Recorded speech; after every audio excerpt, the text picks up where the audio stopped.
Hay verdades que, bueno, que ni nos cuestionamos, que 2 más 2 son 4, por ejemplo, o que todo lo que pasa tiene una causa. Pero, ¿nos hemos parado a pensar alguna vez cómo sabemos estas cosas con esa certeza tan absoluta?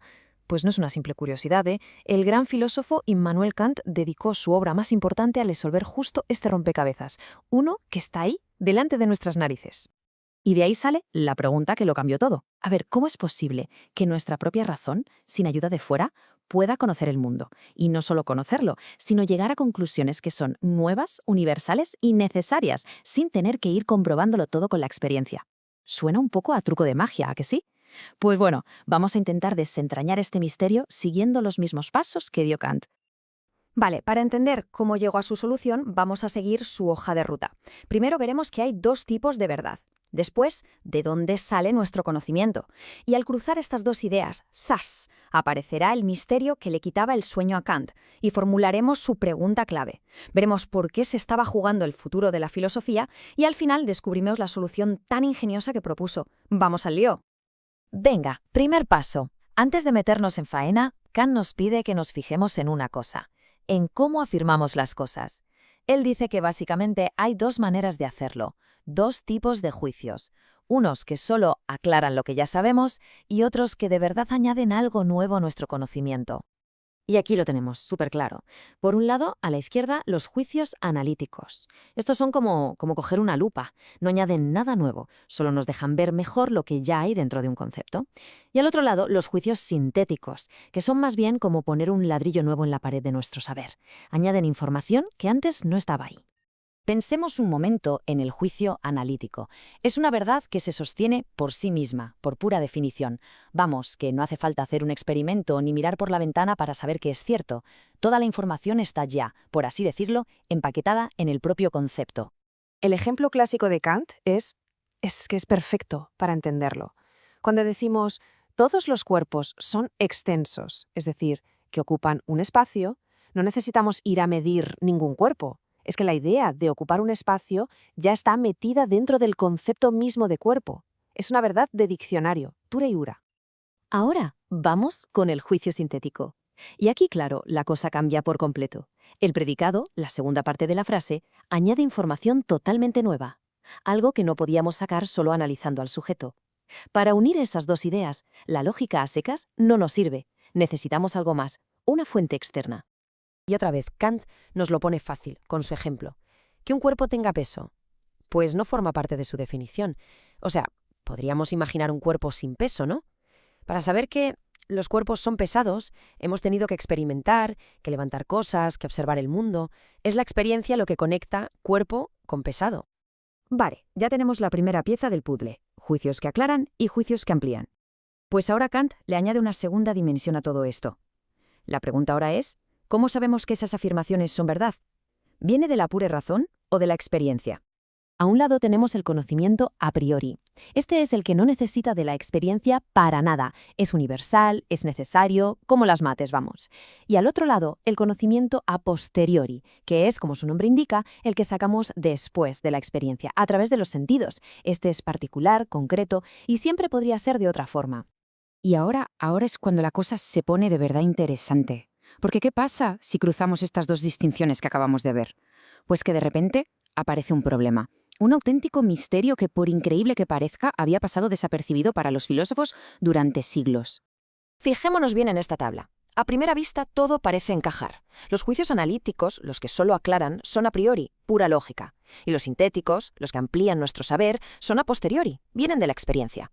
Pero, un momento, ¿qué pasa con esa casilla de arriba a la derecha? Un juicio que sea sintético y a la vez a priori. A ver, eso significaría un tipo de conocimiento que amplía lo que sabemos, pero que al mismo tiempo es universal y se conoce solo con la razón. Pero, ¿eso es posible siquiera? Pues aquí está el meollo de la cuestión. Esa categoría, que parece una contradicción andante, resulta que es justo la que necesitamos para explicar algunas de las cosas más importantes que creemos saber, como las matemáticas o las leyes de la física. ¿Cómo demonios es posible que existan? Kant se da cuenta de que para resolver este rompecabezas falta una pieza. Hay una conexión que no vemos, y él la llama la incógnita X, ese factor desconocido que permite a nuestra razón unir un concepto con una idea nueva sin tener que recurrir a la experiencia. Esta X es la clave de bóveda de todo el asunto. A ver, en los juicios que vienen de la experiencia es muy fácil. La X es la propia experiencia. Para saber que esta manzana es roja, pues la miro. La experiencia une manzana y roja.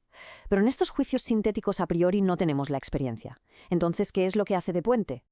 Y aquí lo tenemos, en palabras del propio Kant, que lo formula con una precisión de cirujano. ¿En qué nos apoyamos, en qué se apoya el entendimiento para hacer estas conexiones que amplían nuestro saber de forma universal? Si no puede ser la experiencia, ¿entonces qué es?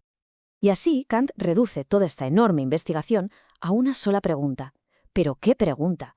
Ojo, que no es solo una pregunta, es el problema fundamental de toda su crítica de la razón pura. Resolver esto es literalmente su misión. Y podríamos pensar que, bueno, que esto es un juego abstracto de filósofos, pero nada más lejos de la realidad. De la respuesta a esta pregunta dependía, según Kant, el mismísimo destino de la ciencia y de la filosofía. Es que lo que está en juego es gigantesco.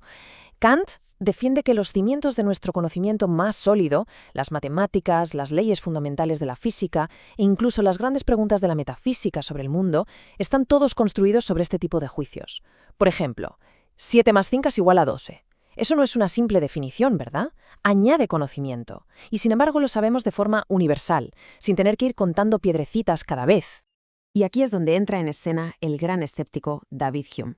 El propio Kant confiesa que fue Hume quien le despertó de su sueño dogmático. ¿Por qué? Porque Hume había lanzado un ataque demoledor contra la idea misma de que pudiera existir un conocimiento que fuese más allá de la experiencia directa. El argumento de Hume fue como una bomba atómica en el mundo de la filosofía. Si la causalidad, la idea de que una cosa causa otra, es solo una costumbre de nuestra mente, entonces la metafísica, que busca las causas últimas de todo, es una fantasía.